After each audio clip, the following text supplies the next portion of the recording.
Good morning. Welcome to Real Talk with Keith Smith. And if you noticed, I'm not Jerry Miller. And Jerry is under the weather today. We wish him all the best. For those who listened to the voice intro before we started, he doesn't have COVID, but he's under the weather. And I was thinking on the way in, out of 339 shows, 3.5 years, this is the only second time I've done this without Jerry Miller. So hopefully I will do him justice. He's my better 7/8 in this show. But today, across from the table, I have Scott Marvelous Mortgage Morris. Couldn't think of a better buddy to help me through today on my own than a fellow brother and a fellow Marine. And as I was said earlier on the intro, we have three of us trying to do the job of one person, which is keeping track of the feed. So please throw questions into the feed. That's what makes this show great. And move along. And Judah, myself, and Scott are going to try to keep a track of the questions and ask them. But we're going to kick it off. How you doing today, my friend? Doing good, man. Been a couple weeks since I've been on. Just had some various things between being. Is this something I did? No. Okay. No. Got Mostly, just family. Took a vacation. Then had some things scheduled. Needed to be different places that just didn't line up with Wednesdays, which is kind of a bummer. But glad to be back. Got a crazy day. We've seen some kind of like a little bit of like improvement as far as rates. We come off some highs, and then we print a higher than expected inflation number this morning. Was it really higher than expected? Yeah, I think they were. Did you expect it to be that high? At this point, it's I think it's a roulette wheel of how high it's going to end up being.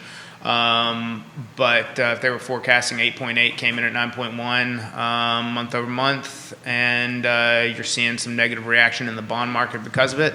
But the reality of the situation is everyone and everything else, the commodities market, the bond market, the stock market is all pricing in a recession, and the Fed is is married to the fact that they have to continue to do something to try to react to this, but they can't control the supply side, which is truly the problem at this point, inflation related. So they're going to increase prime another 75 bips, and you're going to see some negative bond market reaction to that, and that's mortgage rates are going to creep up a little bit again until the recession fears are heavier than the inflation fear, and that's what we're going to see, and we're seeing it today.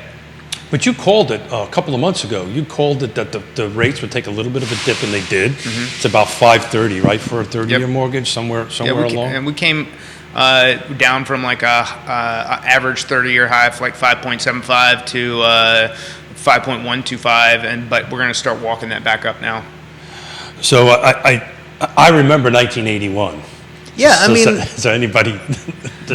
Or 2018. Like, this is not. Well, I was talking about the inflationary numbers because the last time inflation was at this was in 1981, and I did a quick little bit of math this morning. So, and I looked on there's a website that you can look at, and you plug in the year and what was the gas and what would it be today. Just to put it in a little bit perspective, 1981 I was paying $1.31 a gallon for gas. In today's dollars, that's $4.23, and that's not too far off. Yeah, we're like $4.40, I think. $4.40, $4.50, depending on where you go. And I think actually Costco's closer to the $4.23 number, if not a little bit less than that. So I found that to be interesting. That in today's dollars, it's really not that far off. Does that make any sense to you? Yeah, no, totally. Of all of the the real world inflation numbers, at least that's somewhat in line with reality, as opposed to, say, rents and groceries. So I've got a chart here, and you're the mortgage expert because you're the Marvelous Mortgage Morris. Thank you. I added a third one in there. by the way. I have no idea where that came from, but I added a third one in there. So I'm looking at like the different recessions, because we're going into one. 1980, 81 to 82, early 90s, early 2000, the great time of unpleasantness, and then the one in COVID. But going back to 1980, right, which is, the inflation numbers are kind of close to that, which is the 1981, there was a 6-month recession between January 80 and July 80. And the interest rates at that time went from 16% to 11.8%. So to your point, when somebody, when the balance starts balancing here, I think recession's going to take over inflation, and the rates are going to drop a little bit. Oh yeah, absolutely. That's why. So one of the things that a lot of people might be seeing or facing if they're out there shopping, or agents or whomever, is the question like. So I hear my client has to, are they paying points, just to get in? And a lot of times they're going to be, because there is no par rate that exists, because all of the investors believe that these loans that are being funded right now will all be refinanced in the next 24 months. So let's talk about points. For those that are listening or watching that may not have been through the process, what is a point and how do you buy it down? So this isn't even about buying down. This is a point is 1% of the loan amount, and that's built into the pricing about what it costs to get to par. So to all of my clients, my suggestion is let's not look at buying down the rate, because that money that you're spending to get to a certain place, you are most likely never going to recover, because most likely you are going to refinance this loan before you make that money back in payments. And what I mean by that is, let's say there's no par that exists, and par meaning no cost to lock the rate. Let's say there's 1 point just to lock it, whatever the day's rate is, and you say, well, I'd like to be a quarter lower than that, and that would cost you 3 points. So on a $300,000 loan, that's $9,000 in additional closing costs you'd be facing. I'm saying don't spend the additional $6,000, because by the time you take that $6,000 and divide it by the amount, you're going to have so many. Let's say you have 100 months. Well, you're not going to be in this loan for 100 months to recoup that. You're going to be in this loan for probably 12 to 24 months before we look at refinancing it. So the advice is kind of buy now, refinance in so many years. Focus on keeping your closing costs as low as possible. It's interesting you should say that. And then save yourself tens of thousands of dollars when rates drop and we look at refinancing. So it's interesting you should say that.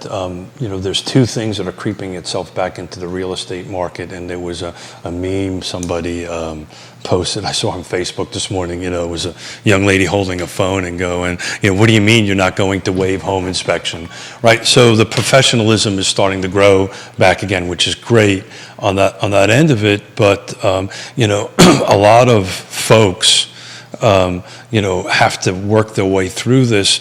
I'm finding a lot of buyers are kind of coming back into the market.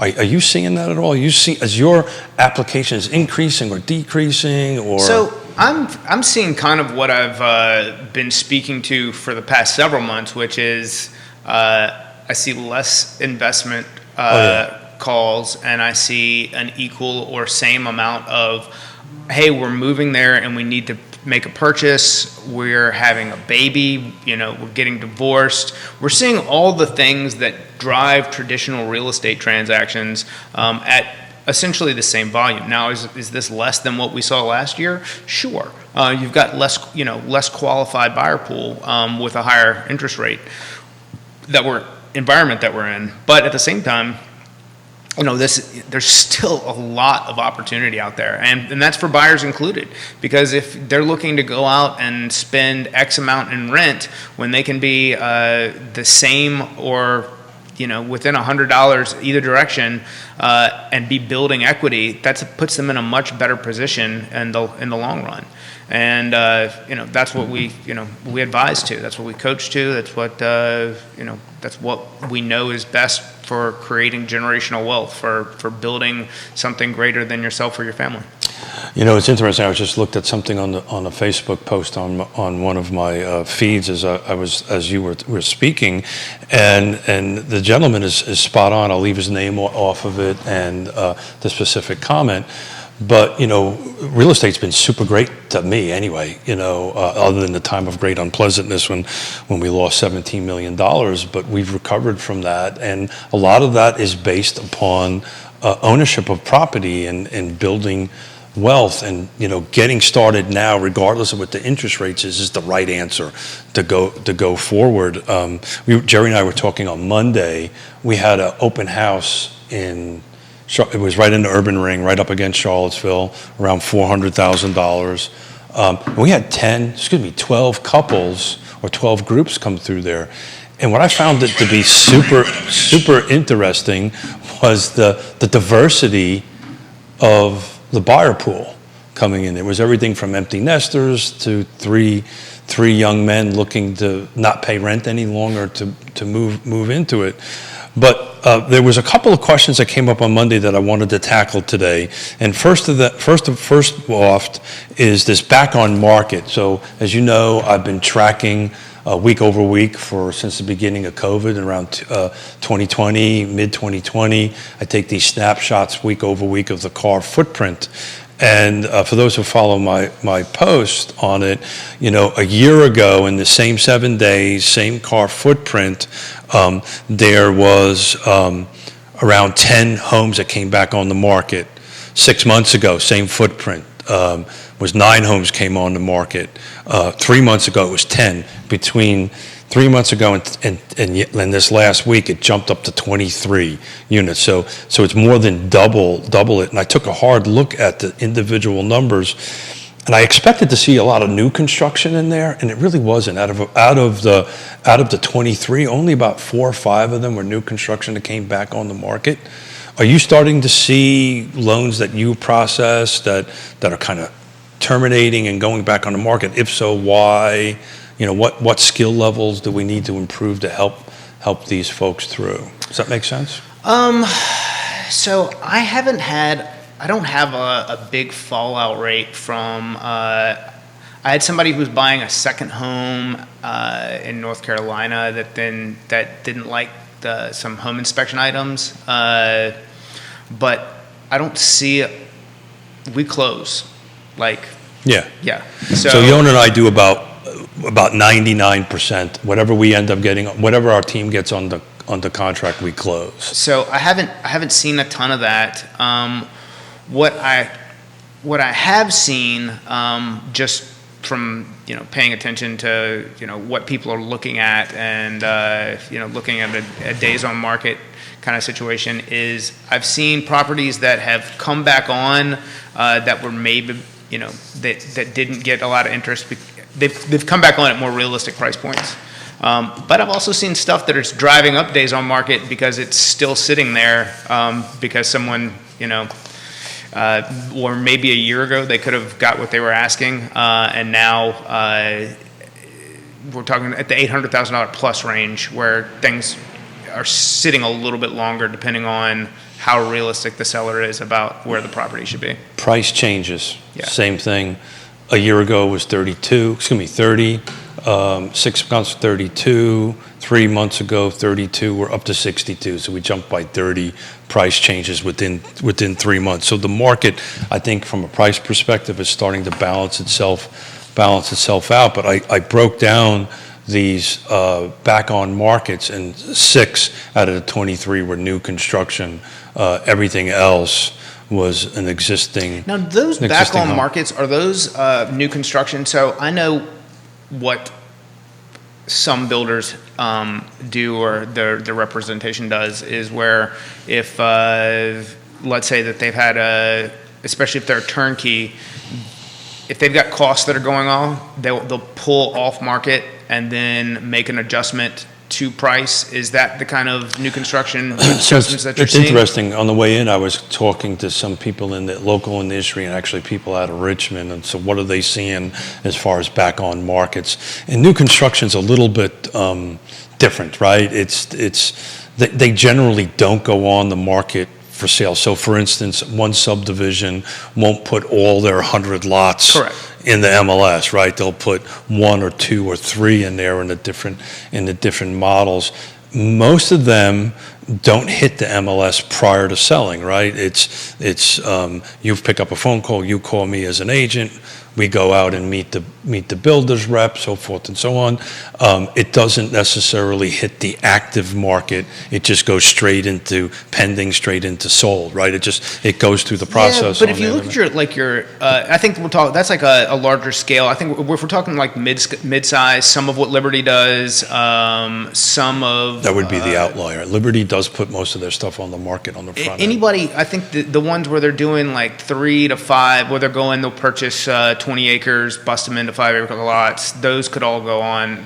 Those are the ones where I think I'm seeing. And we're not talking about customs either here, right? We're talking about like customs, semi-custom, semi-customs, and production. Here we've got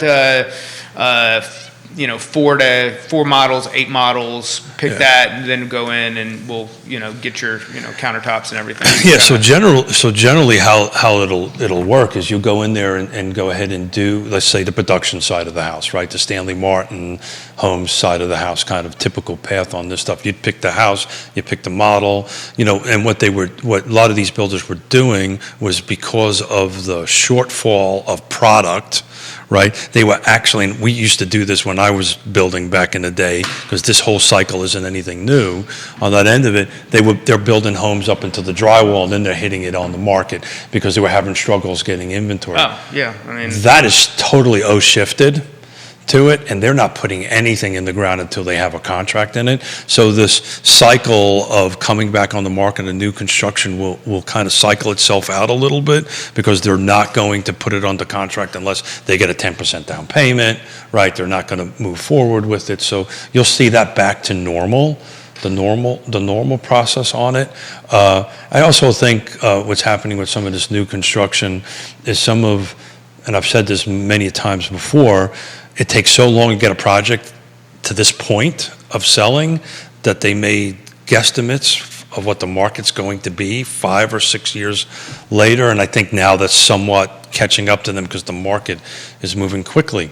For instance, and you can help us with this, if I'm going to have a client looking to buy a $550,000 townhome, typically that buyer profile can go a little extra and get a single family detached somewhere. And that's what I'm seeing on my end happening is that they're pivoting away from that on that. Does that make any sense? No, definitely.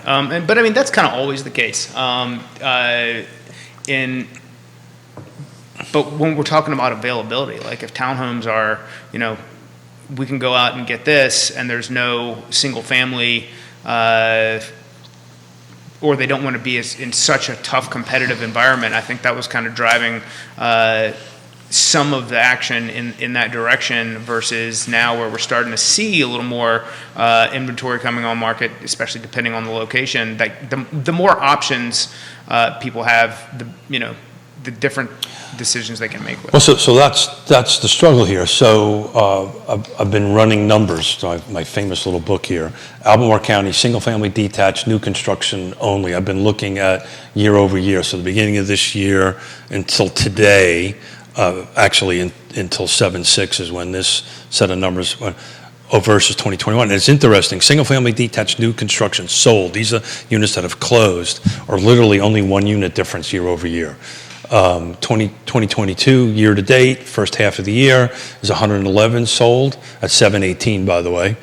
And in 2021, there was 110 sold, right, at 646. So it's a bit of a delta on the sales price. But the interesting drop is the attached product in Albemarle County. It's actually pretty large. 2022, this is new construction only, was 178.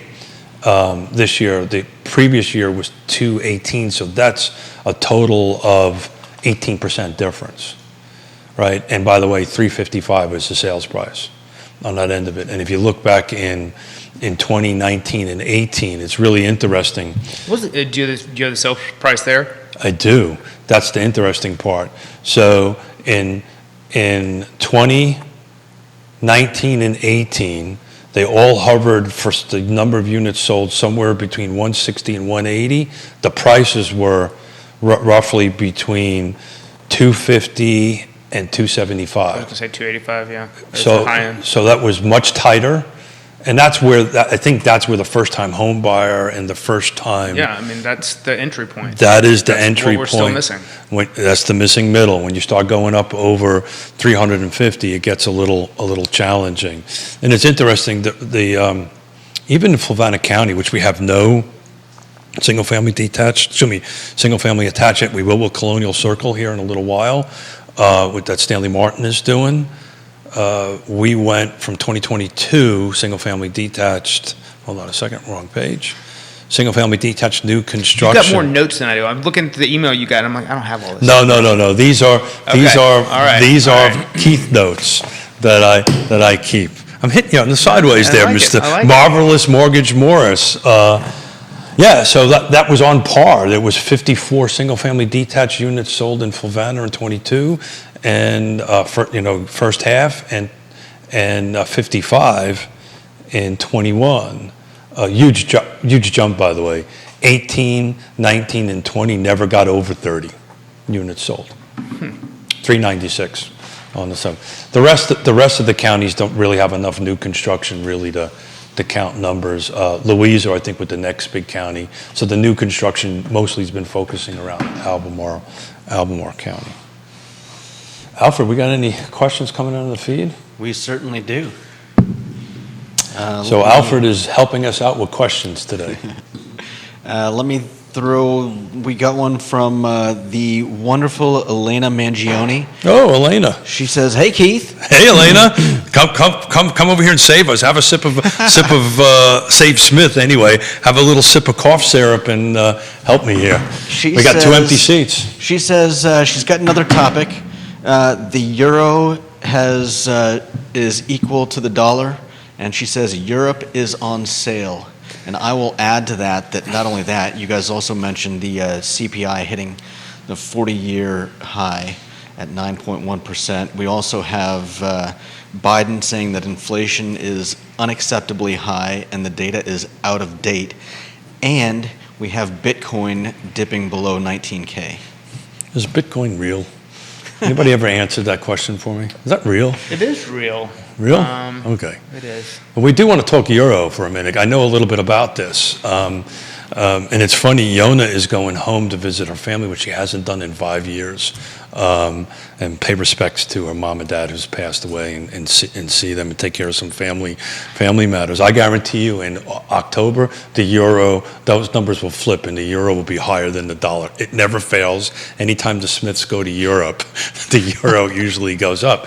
But that's on par as a can't remember the last time that ever happened where the euro was on par with the dollar. We keep a close track of that because of our European relations and family on that end of it, and are traveling back and forth, and we go down to St. Martin, which uses the euro, so we keep a close track. I before the show shared just a quick snippet saying, the bond market is pricing in recession, the stock market is pricing in recession, and then globally, the commodities market, you're starting to see copper, like I say, things that can fall on your foot, all the prices of all of those items, WTI, everything's coming down, but the supply side is where the inflation is built into our food and to things that the government can't control by increasing rates. So we're going to continue to see kind of the same, I think, through September, month over month of high inflation print, and them increasing the cost to borrow is not going to slow that number at the moment, because I think they're disconnected. But what it will do is drive us into a recession, which eventually will stop people from buying things, which will then, But aren't we kind of there already? You ain't seen nothing yet, baby. You ain't seen nothing yet. Keith, this is the first time since the end of 2002 that the euro has fallen below the U.S. dollar. It's the first time. So it's actually below. It's not on par? I think it's dipping just below. Yeah, good. Honey, buy some euros. Yeah, let's buy euros. Buy euros. That's right. Yeah, we got to buy euros for that October trip that she's taken on that end of it. Convert now. Convert now. But those who have used foreign currency, right, regularly, in which my wife and I have, that's the best way to understand inflation, right? Because, when we used to travel to Europe, we haven't been there in many years, since before, I really haven't gone there since the time of great unpleasantness. But, when you're bought, your $1's costing you €1.50, and you're buying a cup of coffee at €5, it's really costing you a little bit way more than $5. So, and that's kind of how this inflationary thing works on everybody. Look, I said this in November and December, and I'm going to stick by it. Inflation is what's scaring me about the housing market and real estate, and I just don't see anybody putting their thumb on the scale to fix it. I just don't see it coming down, and this 9.1% is a prime example of it. Well, I think so the Fed's going to continue with the policy that they've kind of married themselves to, and which is raise short-term interest rate. Raise short-term interest, unload their $9 trillion portfolio that they've built buying bonds for all this time. And they're going to do that through the end of the year. I've said going first quarter next year, we might see some minor improvement September, October, rate related, as we kind of get into the bigger this. Once inflation starts to correct, which I think is a September, October thing. You really think inflation is going to adjust itself this year? It's October. I think we stop seeing 9, we start seeing 7, 5, really? Like those. 5's probably not realistic, but 7-6% month over month. Once we start seeing those numbers, but we're going to start seeing those numbers because I think there's going to be you're going to continue to see corrections in the job market. Which way? Towards a higher unemployment rate. I agree with that. And as those things occur, I believe we're in a very insulated area. Who may be affected, as you might see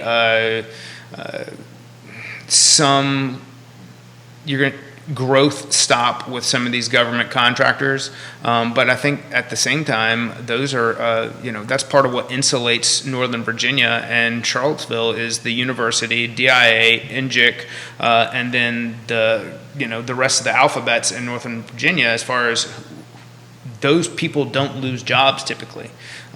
We've been traditionally a pretty insulated area overall when it comes to that type of problem. But nationally, that problem is going to exist, but it will benefit this area as we begin to see rate improvement and the Fed step back towards correction, whether they... So what does that look like? Initially, they're going to stop raising short-term interest rates. They're not going to bring anything down, but I would be willing to wager that at some point they do something, they step back into some sort of monetary easement related to the bond sector, and that's what's going to improve the rate situation the most quickly and have the most dramatic effect, and I think it happens in the first quarter of next year. So we're all in the same ecosystem, right? The housing ecosystem. I can tell you, and maybe it just might be timing. And as a dear friend of mine said, I'd rather be lucky than good any day of the week. But our business tempo. Luckily, for most of my life, I've been better at being lucky than good. Well, that makes two of us. We both married real well, real well, way out of our league for sure. But the reality of it is we are extremely busy right now. Our little shop, a lot of phone calls, a lot of interest, a lot of tell me what this means, a lot of questions from buyers and sellers, and I'm finding out, and I just don't know, again, this just might be cyclical, it just might be where we are in the world, but it's a lot of tell me what this means, right? And I'm seeing a lot of folks, and again, this may just be us, but I'm seeing a lot of folks turning that big idiot box that's over there off and asking a trusted advisor. Are you seeing the same thing? Are you seeing but I mean, uptick a little bit? You know, that idiot box and the, you know, and everything that you see on social and all and Don't knock on social because we're doing this. I'm not knocking social. I'm talking about what puts eyeballs on things is this bad news parade. Oh yeah. You know, you don't see success stories broadcast on the news, and you might get, what do they put like puppies on for like 2 minutes at the end of a news segment. Like no, that's not when people are. That's not what drives their engagement in their eyeballs. It's showing you how horrible things are. And if you could focus on the individualism of what creates success for your situation, and stop focusing on the bad news bears, It's interesting you should say that. I was requested to do an interview on NBC 29 on Monday, which I did on the end of it, and I tried to take the conversation from a positive. It was talking about lack of inventory, stuff that we've been talking about for 340 shows here, for 3.5 years on the end of it. And again, it's not long format where you and I can tear into a subject and have the viewers and listeners chime in on it. But they sure as hell only carved out the negative part, not so much the positive part of my conversation, the 10-second, but so much so my mom Tina called me, goes, and so Scott knows that we're family. Scott's known my family from day one on that. She calls me, she goes, so what exactly did you say? And I said, I have no idea what that.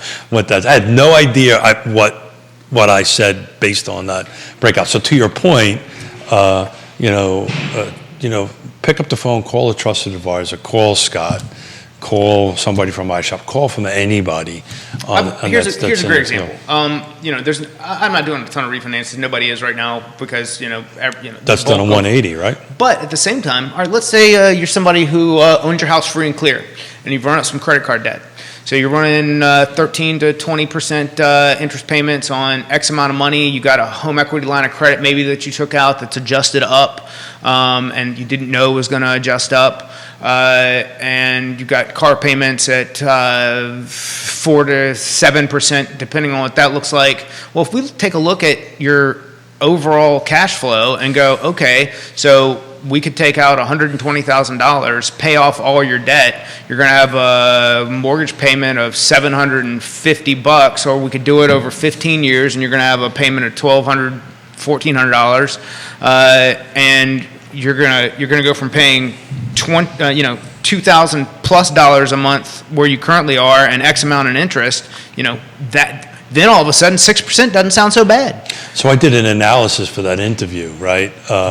Because they were trying to compare rents to purchases and so forth and so on. And, the average rent in Charlottesville right now for like a 3-bedroom, 2-bath, it's around $2,700. You could buy there was a $400,000 home, 3-bedroom, 2-bath, so you can buy that. I did some quick PITI math, and you actually were about $100 to $200 a month less than, that's what 3% down, 5.5% mortgage rate. Figured you have decent, your credit score's somewhere in, above a certain level on that end of it. And that was kind of the positive I was trying to lead with. That didn't make it into the piece. Yeah, I mean, again, it's not all doom and gloom. It's about, your specific situation, and we all, we're humans, we're tribal. We operate from a fear-based mentality. So we see these things, and and part of this, when we talk, some of the recession fear is, just consumer demand, like how people feel about things. That's part of what drives this, and then that is driven from this negative media that's vomited all over you and everywhere you look at it. And the key is, if you have something coming up or you want something, reach out to someone who does it every day and say, how does this work? What can we do this? We want to do this. What does it look like? And then you're making a decision based off of real numbers, timelines, facts. I'm renting an apartment. I'm out of the apartment in August, September. How much money do I need? Where do we begin? That's where, think about how many conversations begin off of just those words. Where do we start? That's the key, is being able to have a team that's going to communicate at a high level, make you feel comfortable, and help you execute the plan to get what you want. It's crystal ball. Where do you see home prices second half of this year? Where do you see it going? Flat.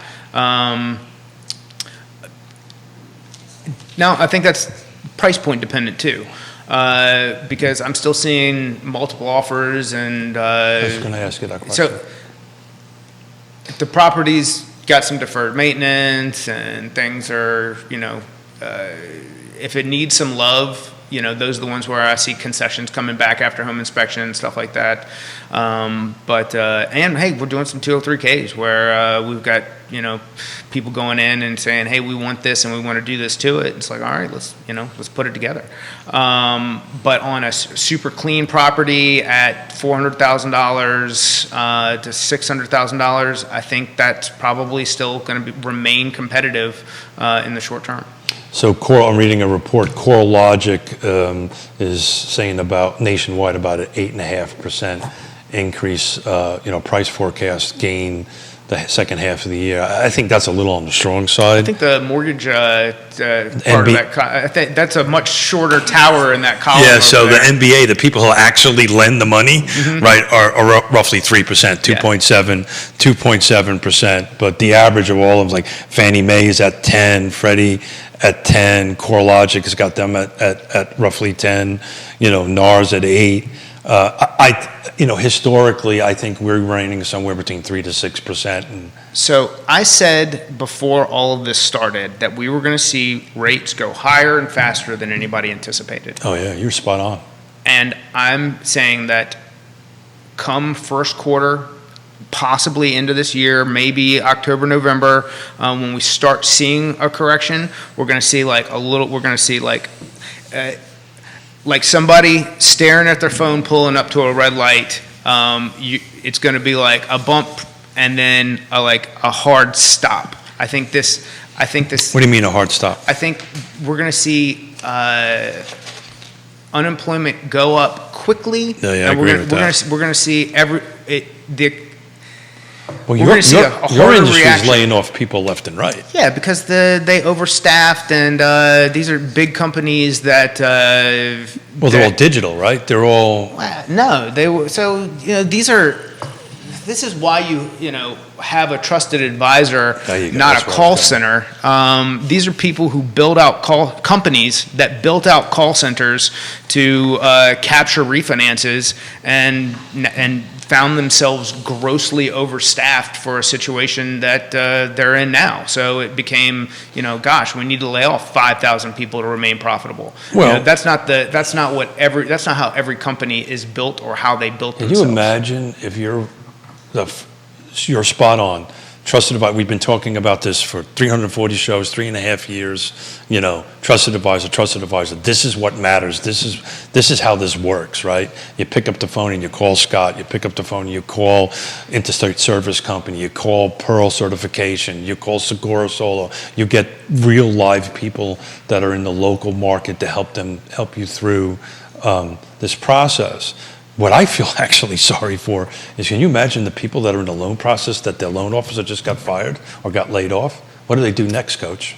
So not just that. In the non-qualified mortgage sector, a company called, so let's say that somebody wants to do a bank statement loan, just lots of, so non-QM, so not your traditional path towards getting the money, the whole company shut down. So that means you as an agent had, somebody that went out and, was finding a creative way to get financing, and the entire mortgage company just out of the blue is no longer available.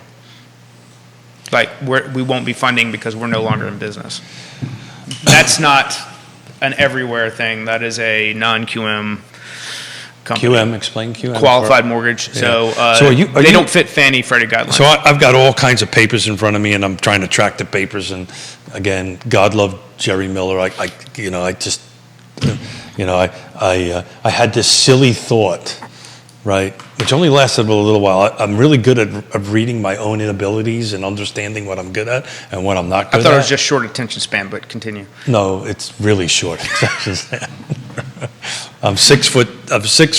Well, I used to be 6'2", but I broke my back a couple of times, so now I'm 6 foot, shrunk a couple of inches. I'm okay on height. As far as attention span, I'm way below that. But what I wanted to ask you, because now I lost it, and I got to bring it back. I'm reading articles. I devour this information every morning before I go out on my bike ride. On that end of it, is loans going to get easier to be made now? Or is the regulators going to all of a sudden are they going to open up that cookie jar like they did and say? Because that's what scares the hell out of me. So actually, Fannie Mae just made some adjustments, some more conservative adjustments. So they went the other way. They went the other way, Good. Making it. It's not helping people get into homes, but nobody wants to repeat. So let's say that you had somebody who was looking to do a cash out refinance, and depending on credit, reserves, etc., you may have had good approved eligible findings prior to July 6th, I think is when they made the adjustment. And then after that, you may no longer have. And I don't think I've seen any purchase business where we had somebody who was pre-approved, but we went through and reran everyone anyways to make sure that we didn't have some weird obstacle to be aware of. But I know that there was probably some conservative steps taken in that direction as well, but not to the extent cash I heard outs they're were. lowering credit scores. Is that the case? So I think that you've seen companies doing that. I'm sorry? I think you've seen companies do that across the board since the beginning, since COVID. When COVID happened, tons of companies made their own overlays. This isn't a Fannie Freddie thing as far as what they would write loans for, and then gradually over the course of time you've seen them, so some of them may have gone up to 660, then they dropped to 640, then 620, 600, 580. You won't see anybody do traditional qualified mortgages below 580. Typically, certainly there's somebody out there who may go, So in your opinion, I think I know the answer to this, in your opinion, loosening credit requirements is a good thing or a bad thing? Is that something we need to look at, look at? You're not going to see some broad. And do you think they're stepping it up? When you say they, let's define they. The regulatory. So let's say Fannie. No, you're not going to see a change in what you're not going to see any kind of dramatic change in what's going to run approved eligible based on reserves, credit. You don't see finances. The federal government or Fannie Mae, Freddie Mac coming up with some sort of special first-time home buyer program more than what they have now? No. Okay. Yeah, they're not in a risk-on environment heading into what they're forecasting to be. Although what they're saying is going to be still a soft landing, but they're intentionally driving a higher employment rate. They're not going to say, "Hey, we're going to allow more risk in an environment that we're running. We're trying to run a higher unemployment rate in." Well, it's just going to increase the frustration because there's no inventory, right? Well, sure. And they're allowing. I think that comes back into play next spring or late winter first quarter next Jerry year. and I were having this conversation, so volume-wise, second half of this year, are we going to be on par from last year? I think we're going to be less than last year. Yeah. Last year, the last 24 months were an anomaly. Yeah. And we, the number of people who refinanced into lower rates, I do think humans have short memories. We're starting to see some properties come back on market. Humans have short memories. What? Yeah, exactly. And I know what that's about. But it's getting worse the older I'm getting. Today's Wednesday, right? It is. Wednesday, today is Wednesday. Thank God. Take my trash out tonight. Thank you. And if you got any decent questions, please chime in there. Yeah, they're out. We're just doing two jarhead stuff talking here. I do have a couple more comments. We've got Elena mentions again, some predictors are estimating the EU may get as low as 0.85 to 0.9. So there's a story behind that. My father-in-law, God rest his soul, was a vice president of Bank Austria. And when the EU came up, when the euro came out originally, and I can't remember the year that it was. I think it was late 90s when it came out, and it was like at 75. Mm-hmm. And he said, "Give me $10,000. Let me buy you $10,000 worth of euros." And I went, no. But when it hit $1.50 on it, I was like, damn, I should have did that. Should have, could have, I should have did that. And so that's interesting. That needs to hold, Elena. That needs to hold to October. So Yonna might be profitable on that trip. Nice. And we've also got a comment from Neil Williamson. The wonderful Thank you, Neil. Neil Williamson. This is a quote from David Roche, President Investment Strategy, quoted on CNBC. It goes, Europe may be hit by an energy crisis all of its own, which produces the war recession, the recession caused by war. Yeah, thank you, Neil. Neil is pretty an outstanding individual. I was actually following him on Twitter on an Albemarle County Planning Commission meeting, which I think he was the only one in the room on that meeting. So thank you, Neil, for all the hard work that you do there. When folks take a look at Keith Smith, Real Talk with Keith Smith, pull partners down, all our partners in there. Neil's one of them. Hit the donate button. Donate to Neil. He does some great work for us all. Anything else there on that, sir? I'm not seeing anything on my feed, other than I'm getting invited to a cup of coffee, which is good. I'm not seeing anything else right now. Okay, great.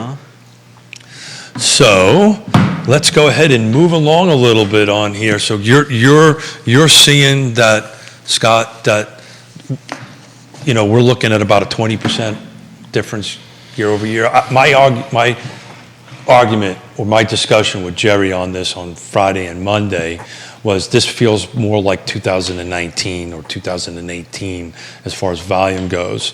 Absolutely. His argument, which had water in my opinion, was we didn't have the things that we have going on now, right? We didn't have inflation and so forth and so on. But as far as the tempo of the market, of the real estate market, to me, this feels more like 2018, 2019. Agents and people that come into business since 2020 don't really, they haven't had been able to work through the skills that is needed to do that. How long have you been doing? 5 years. 5 years. So you've seen it on the other side and what it was. So the skill sets that you needed 4 or 5 years from now, you probably need to start brushing off for what's coming before us. Is that, and if they are, what are those skill sets? So, I mean, a lot of that is, it all comes down to communication, in my opinion, and that's with your team, with your clients.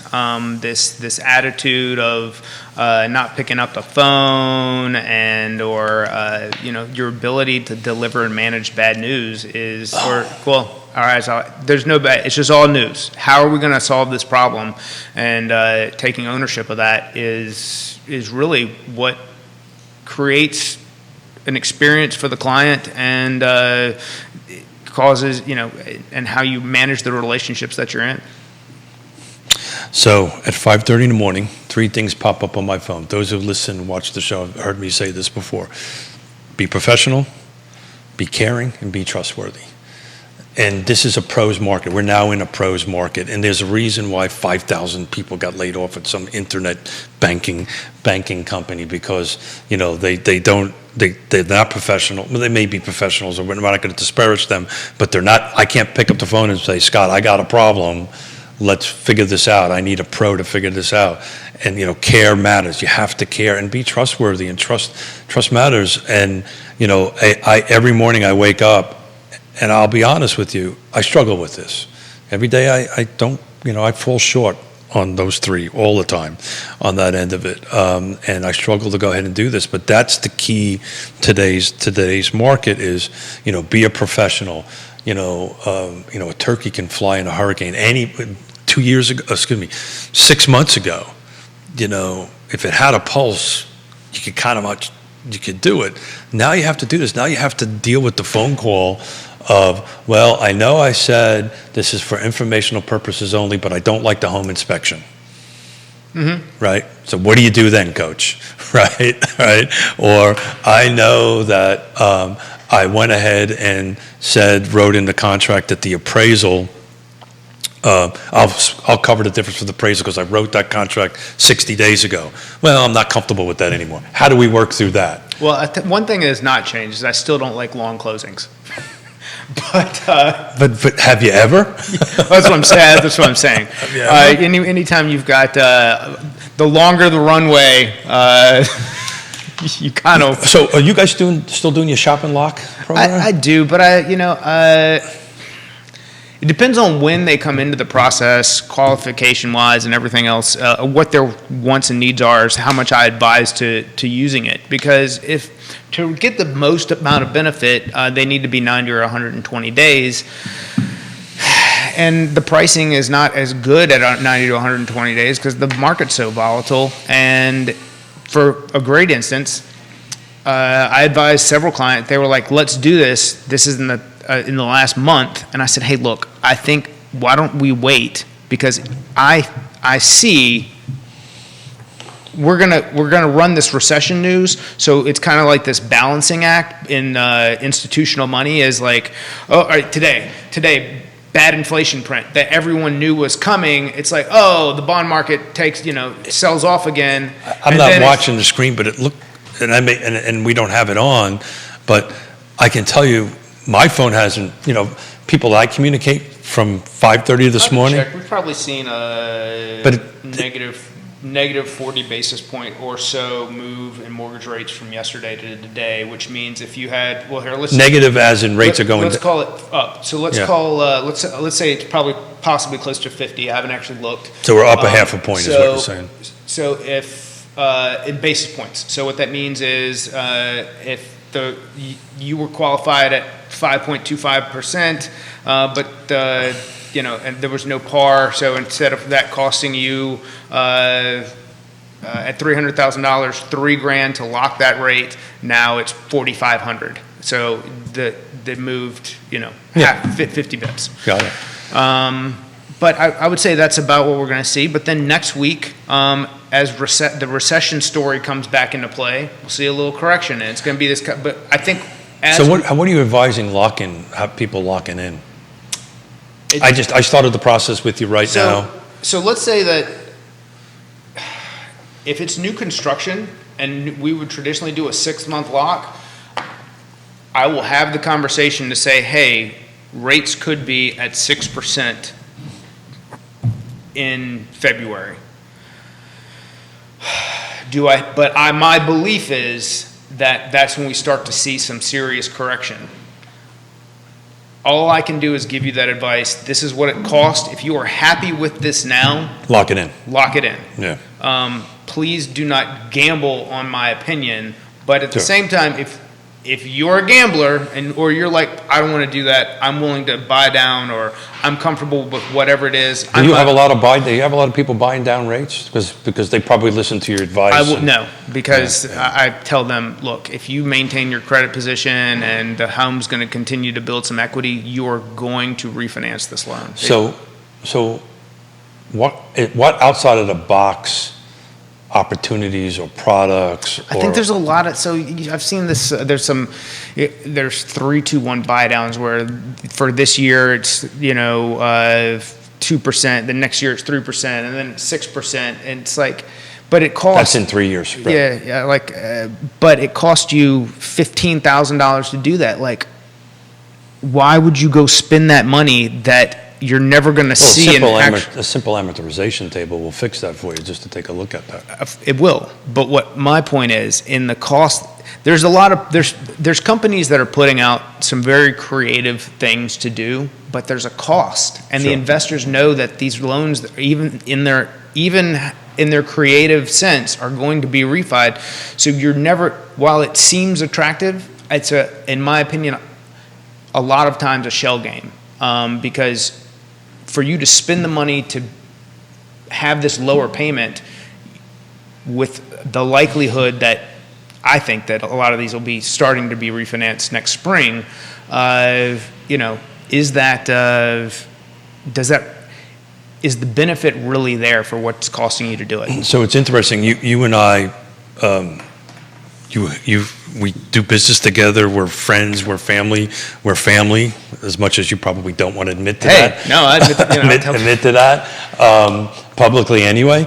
But my home, and we've had this conversation about refinancing our home when rates were like at 3%, and we had that same exact conversation. I'm at 5.5 or something like that. But you were going to sell, and you're not going to sell. Yeah, well, that's Keith being Keith, right? That's Keith being. Let's call it. Let's face it. Mrs. Smith is ready. Mr. Smith is not. Look at this. I'm getting nervous already. I'm not moving. I will addition on addition. I've got boxes in my basement that are not unpacked from 6 years ago, and I'm like, honey, do you like get a glass of wine and a chair and like sit there and and stare at the stuff? Can we just toss them? I have boxes in my basement from our move. Hey, I think I helped with that move. Yeah. From the house from Laguna, which was 20-something years ago, that were boxes that I packed when we moved out of the apartment, the rental we had on 22 Club Lane in 1987. They're still, and they're so old that the tape is like yellow and falling off. So I kind of get it, but your advice to us was spot on. If we're going to move in so many years, why spend this $12,000, $15,000, whatever it was, just and we've taken your advice and we've been doing it, and we're just paying more towards the principal, so we have a little bit of windfall. When we take a look at our budgets, we're paying to the principal, which ultimately we're paying ourselves on that. So when we go sell and buy that house in Belmont, Mrs. Smith wants to buy, with or without me, we're gonna, we basically. We'll get you an ADU. You can live in the backyard. I think that's called a tent. It's called a tent. Judah, got anybody chiming in? No, Mr. Miller chiming in saying, Smith, pick up your game. Nothing like that. I'm surprised. We got another link from Neil. God bless you, Neil. And we've got let's see. Here's something from Katie Treviso Pearl. Saying, Katie Pearl. Do you think the number of agents will go down in this shift? The short answer to that is yes. It's interesting. Katie, I'm going to go ahead and get a number here because we talked about this last week, which I thought was a surprising number. Give me a second, Katie. I'm going to go ahead and find this. So Katie, I actually called Carr and I asked what was the number of real estate agents in 2019. And the number of real estate agents in 2019 was 950. The number of real estate agents that we have right now, realtors, sorry about that, Donna, realtors, is 1,000. We've got 400 affiliates, right? So we got a total of about 1,400 folks in Carr, but 400 of them affiliates, which is like Marvelous Mortgage Morris and insurance companies, Mr. Fincham and Fincham Associates and stuff like that, and the rest of them are realtors. So there's only been a gain of about 50 real estate agents since 19, which was a bit of a shocking number. I expected it to be much. It feels much higher than that. I think, Katie, what's going to happen here is as the market shifts a little bit, you're going to see a lot of folks that maybe are my age and up just deciding to retire and get out of the market. There's going to be less younger people coming in. I would think that you'd see, so at least with some of the, when you describe your age and up, I think that those are the people who go ahead and do the CE and renew a license, and then you see younger people who move towards different opportunities who don't take the effort to renew a license. That would be So the real question is out of the 1,000 agents, who's really producing and who's really not? That's the real question. And what number? Looking at it from strictly a licensing perspective, I think that the people who move are people who are younger, didn't find success, move on to something else, and just don't go back and do it. And I think that you've got then an older population who go ahead, renew the license, do the CE because, what else, Well, I'm a prime example of that, right? Eventually we're going to retire. I'll never let my license expire. That's kind of what I'm directing at. Much like, I think the fallout is from a younger demographic for a license purpose. From a production standpoint, I mean, we live in people talk about 80-20. We live in a 90-10 world where 10% of the agents produce 90% of the production. And the mortgage world is very much similar to that. Well, we have same industries. Our worlds are pretty much the same. It functions the same. If I opened up my wallet and took out my Class A general contractor's license that I've had since 1988, right? I haven't physically built anything since 2009, 2010, even though, my license, is everything from, let me see, I'm a master gas fitter, electrician, I could do commercial. There's a house But I will never let that license expire. There's a house being built in like a little HOA neighborhood right behind me, and I've been watching it go up for the last 2 or 3 weeks. There's parts of it I miss. And every now and then, Tom Donahue with Ovation Builders and I will get together and we'll go build something, whatever that something is. We'll frame something, put it, whatever. And I'm like, oh man, do I miss this? And I miss working with my buddy, and I miss building something. Let's go down that. We've got only a couple minutes because I got 11:30 Zoom call I got to do. Let's go down that road because I'm going to close my numbers and all this stuff. And this is just Keith and Scott. I walked through a new construction project the other day, and I got to tell you, the smell of wood. Yeah. And sawdust. I'm watching them. They're they're getting ready to sheath that roof, and what's it gonna be, 90 degrees a day? I don't miss that, but I miss I miss the actual the building, the physical work. Is something that I really enjoy. So I tell this story all the time.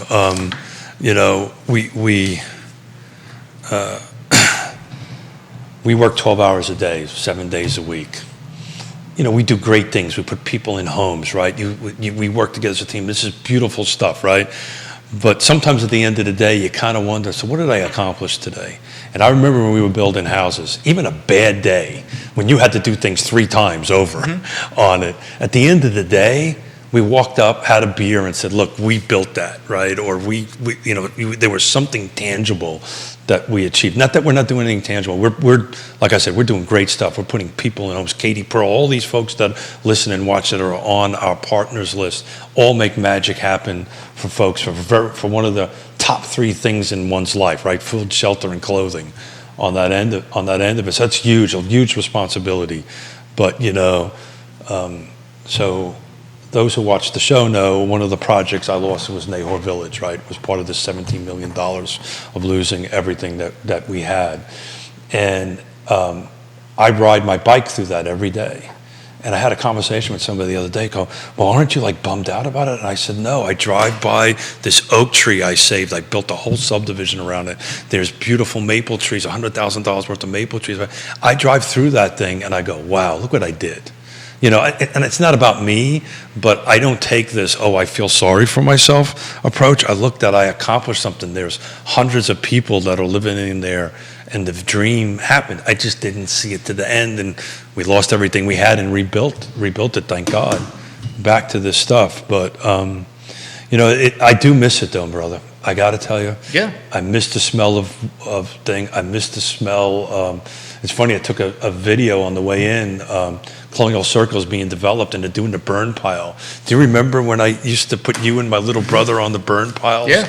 The burn stuff and do. We'll leave the rest of it out, but I'm sure you burnt wood. Yeah. Yes.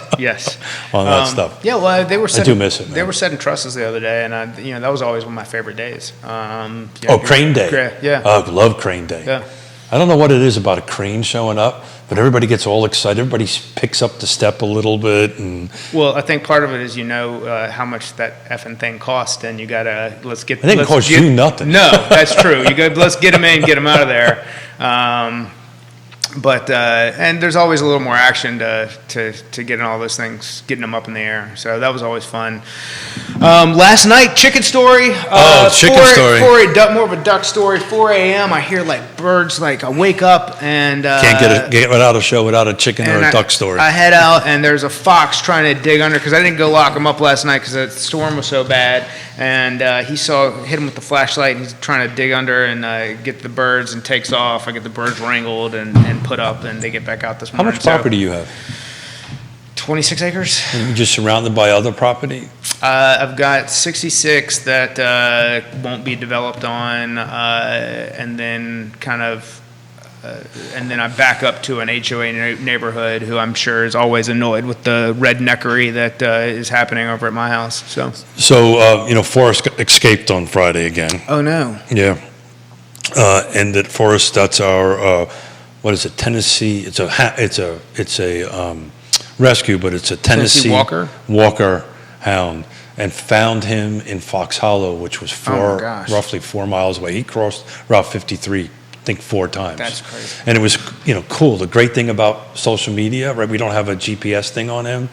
Yonna put it out in these multiple Facebook things, and we literally sat on the front porch, and by people reporting him, we can watch where he was going and all that stuff. But if you ever need any help with that fox, offer me a martini, and I'll turn him loose on the thing. Let me get the GPS tracker on him first because he'll go. Judah, we got any other questions before we wrap up today's show and thank everybody for their patience? Let me just point out that Neil Williamson is writing a lot of great food titled articles. Food-titled articles. Yeah, his current one is notes from the Albemarle Sausage Factory. Oh yeah. It starts with a John Godfrey Sachs quote saying, "Laws are like sausages. It is best not to see them being made." And this follows some of his other great titles, like Albemarle proposes bananas technology fee and development area Doritos. So there's a couple of things people shouldn't see, and one of them is me in my biking suit. So that whole sausage thing, my biking, my compression shorts, and my compression thing. There's a mental picture Neil probably didn't need to have, and the rest of the people didn't need to have. So Neil, thank you for chiming in. Look, get better, Jerry. Please. Miss you tremendously. Get some rest. Get some rest. It's a big statement to 340 shows, and you've only missed this being the third. Second. Yeah, that's This is number 2 that I've done this in this seat. Yeah. Without Jerry here. I mean it with all my heart and soul. I love you. Could not have do this without you. I really thought at one point I could, but I can't. So thank you. You're sorely missed. Hopefully you will be back here on Friday. Friday, we're going to have a pretty killer show. We're going to have Quentin Beckham and Yonna Smith in here, my better 7/8. And we're going to try something a little bit different. Tomorrow, we're going to throw out a question out to the world, out to the social media world, and it's going to be called Lessons from the Legends. And we're going to be talking a little bit about, the question's going to be wrapped around what's their 3 big surprises they've had since they've been in the real estate industry. And you'll be surprised, most of it isn't about selling. So we're going to have a lot of fun. It's all about the people. It's all about the people. We're going to, hopefully Jerry will feel well enough to sit in this seat. Otherwise, we'll have to fake our way through it. Thank you, everybody. Have a great, what's today, Wednesday? Look at that, I forgot already. Have a great Wednesday. Thank you, Scott, for all you're doing. Everybody have a wonderful day. Thanks, guys, for your patience.